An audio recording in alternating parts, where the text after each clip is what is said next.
शिंगडगाव येथील ग्रामदैवत यात्रेस प्रारंभ। दक्षिण सोलापूर तालुक्यातील शिंगडगाव येथील ग्रामदैवत श्री धुळी महाकाळेश्वर यात्रा यंदाही हनुमान जयंतीनिमित्त मोठ्या उत्साहात व धार्मिक वातावरणात साजरी होणार आहे। गुरुवार 2 एप्रिलपासून या यात्रेला प्रारंभ होणार असल्याची माहिती यात्रा महोत्सव पंच कमिटीच्या वतीने देण्यात आली।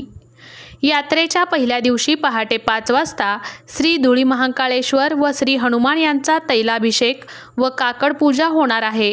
दिवसभर महात्मा बसवेश्वर स्मारक कट्ट्यासमोर लक्ष्मण खंदाळ व विद्याश्री मशिबनाळ यांच्यात कन्नड लोकगीत व सवाल जवाब ढपावरील गाण्यांची जुगलबंदी रंगणार आहे। सायंकाळी 7 वाजता हनुमान मंदिर ते धुळी महाकाळेश्वर मंदिर असा रथ व नंदीध्वज मिरवणूक सोहळा पार पडणार असून यात विविध कलागुणांचे सादरीकरण करण्यात येणार आहे। यानंतर मंदिर परिसरात दारुगोळ्यांचा आकर्षक सोहळा होणार आहे। सायंकाळी 5 नंतर कुस्तीचा फड रंगणार असून रात्री 10 नंतर अक्कलकोट तालुक्यातील पानमंगरुळ येथील प्रसिद्ध कन्नड नाटक सादर करण्यात येणार आहे।